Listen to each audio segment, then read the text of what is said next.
Hillary Clinton's toppling of the Libyan government was not a disaster, says John Bolton. Keep in mind, there are literally slave markets operating in the streets of Tripoli right now. No problem, though. Bolton's fine with that. He's fine with the outcome in Iraq, too. That wasn't a disaster either. According to John Bolton, it was a raging success. We killed hundreds of thousands of people, lost thousands of our own troops, spent more than $1 trillion, all to eliminate a WMD threat that, despite John Bolton's assurances, never existed in the first place. Bolton is glad we did all that, really happy about it. So you've called for regime change in Iraq, Libya, Iran, and Syria. In the first two countries, we've had regime change, and obviously it's been, I'd say, a disaster. I think we agree. No, I don't agree with that. And let me. You don't think it's been a disaster? No. Bolton promises that we're going to overthrow the government of Iran. Keep in mind that this was filmed long before the Iranians shot down a single drone. I have said for over 10 years since coming to these events that the declared policy of the United States of America should be the overthrow of the mullah's regime in Tehran. And that's why before 2019, we here will celebrate in Tehran. Thank you very much.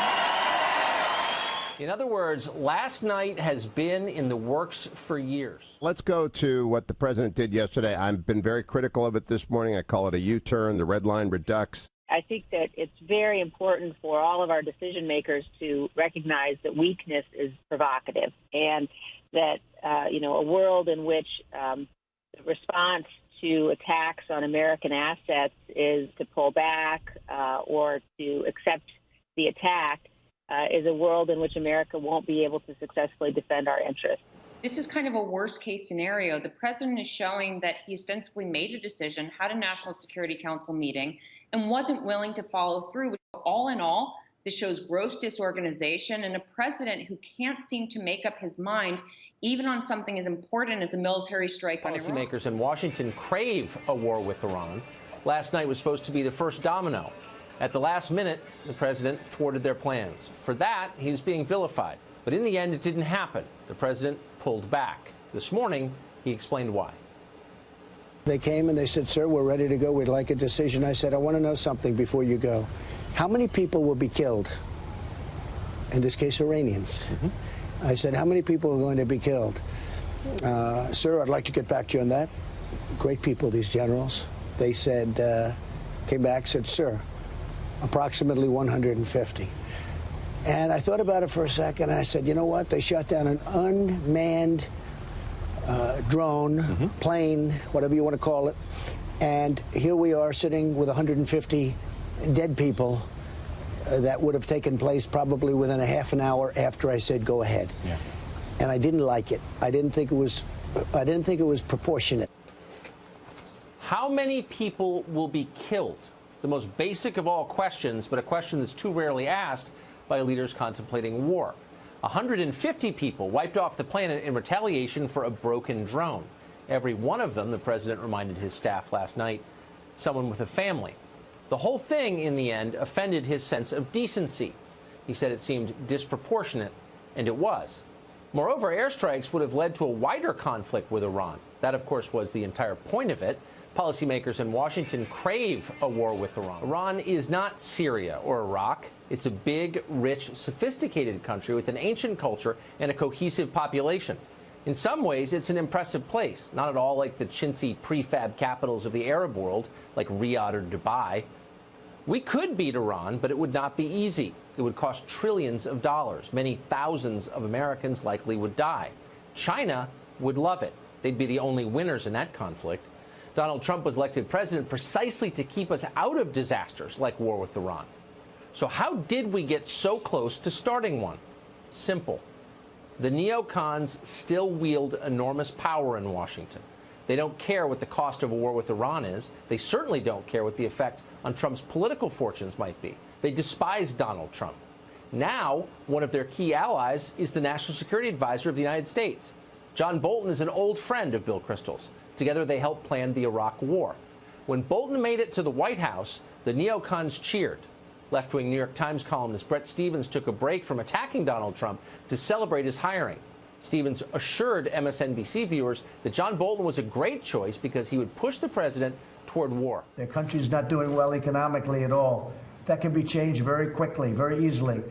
But they have to get rid of the hostility from the leadership. The leadership, I hope they stay. I hope they do a great job. But they should talk to us decently. We're all for them. We want it to be done properly. Do you hear that? He's not talking about regime change. He said we're all for them. We want it to be done properly. Okay? So here's my take.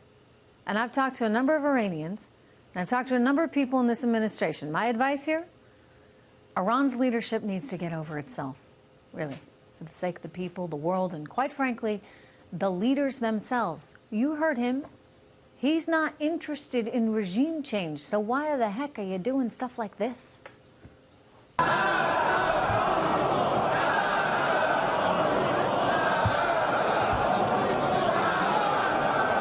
Okay, guys, that ain't helping. It's not helping your cause.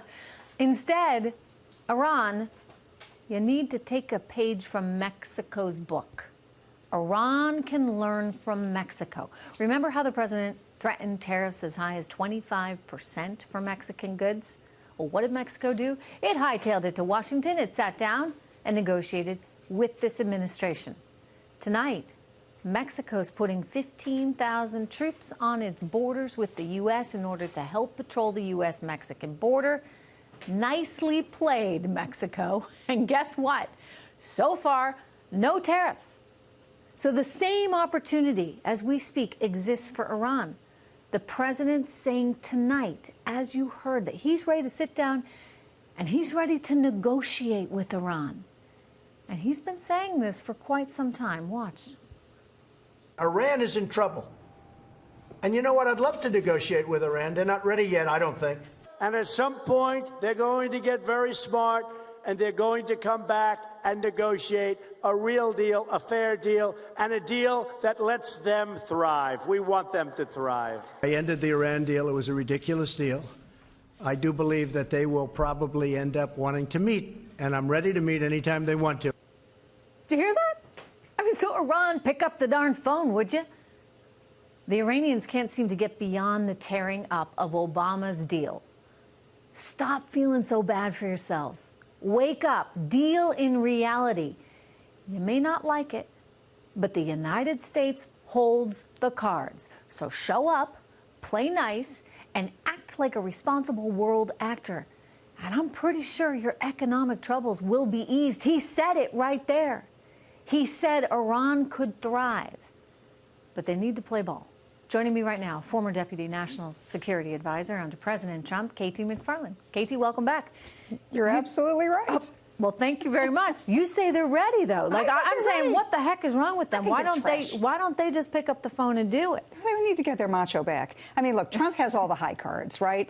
The Iranian economy has contracted by 6%. They have 50% inflation, and that was before this additional round of sanctions. They've got to do a deal. We don't need their oil. So that's point number one. Point number two, time is on our side. We don't need their oil. The whole world has gone along with us on these sanctions. So the situation for Iran only gets worse with time, only gets better with us. So the third thing is, look, the Iranian people are proud people, and they don't want to go on their hands and knees begging for a deal. That's just not who they are. So they've now gotten their macho back, right? They've shot down a drone. They shot down a drone. They mined a few ships. They do a little trash talk.